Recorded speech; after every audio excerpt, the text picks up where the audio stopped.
Talagang pinadama nga ni Luka ang galit niya sa Dallas Mavericks. Grabing takeover mode, tinitigan ng former team niya. Pero Kyrie hindi naman nagpatalo sa kanyang hermano at takeover mode din ang ganti dito sa Lakers. Si Max Christie na welcome back ni Rui pero hindi nagpauli at bumawi nga rin. Revenge game ni Luka Doncic mga idol, first time na pagharap ng Dallas Mavericks at ng Los Angeles Lakers since the historic trade. Aba hindi na natin patagalin ito, start na agad tayo. First quarter natin tumira agad si Luka kaso mintes.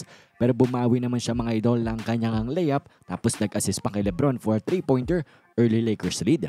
Technical foul din ang nakakuha ni Doncic mga idol after nga ng grabing no call dito ng referee and then hype nga rin siya after ng kanyang end one play. Pero hindi nga nagpauli itong si Kyrie Irving at takeover mode din siya dito. Tinirahan pa nga si Doncic sa 3-pointer at may early 9 points nga siya. Pero Doncic is hot already mga idol sa 3-pointer at tinitigan niya nga ng maigi ang kanyang former team ang Mavs bench. Kitang-kitang emosyon ni Doncic mga idol, pinadadama nga ang galit niya dito sa Dallas team. At parang naging Luka versus Kyrie nga ang first minutes natin in the first quarter. Tapos itong si Rui nilamon ng poster attempt ni Max Christie, tinitigan at liyabangan pa. At sa pagtatapos nga natin in the first quarter, lamang ang Lakers 28-20. Itong si Luka may 9 points and 4 assists na agad laban nga sa 14 points ni Kyrie Irving. Second quarter natin, what a tough shot ni Austin over kay Christie, napatayo dyan si Luka on the bench sa sinamahan niya pa ng malupit na highlight crossover na naging 3-pointer ni Dalton. At itong si Najee Marshall, abay ang angas nga, tinusmol si LeBron James after niyang kanyang play at si Max aggressive na dito, nakakuha ng basket niya, timeout dyan ng team ng Lakers. But after the timeout, abay Luka take over once again. Grabing playmaking dito on back-to-back plays. Parang pinaglalaroan lang ang Mavs defense. Tas nginitian pa itong si Clay matapos niyang maisahan. 3 free throws yan.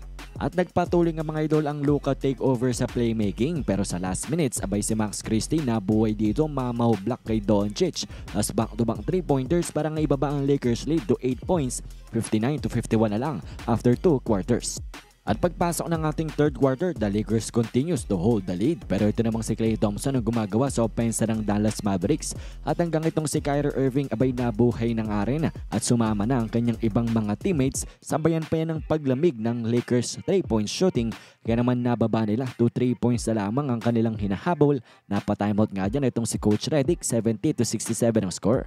At hanggang sa pagtatapos nga ng ating third quarter ay lumamig na ang shooting na itong team ng Los Angeles Lakers kung saan tinake advantage siya ng Dallas Mavericks. 1-point game na lamang tayo, 78-77 after 3 quarters. At dito nga sa ating fourth quarter, pisikalan dito, track fight ang nangyari kung saan Lakers lamang pa rin naman. At grabing ang highlight ni Reeves dito at ni Lebron. Pero Klay Thompson once again answering dito kay Lebron na nag-uumpisa ng mag-takeover mode. At talagang grabing sagutan ang nangyari dito. At sa 5-minute mark ay timeout nga yan. But after the timeout, abay Luka at Lebron. Doncic duo mga idol, clutch baskets para nga bigyan ng Lakers ng 5-point lead, 96-91 with 4 minutes left. Under the timeout nga tayo dito. At sa last 4 minutes natin mga idol, kahit itong si Kyrie ay talagang ayaw sumuko, ay itong ang team ng Lakers just took care of business at tinalo nga ang team ng Dallas Mavericks sa kanilang first time na pagharap. Success ang revenge game ni Luka.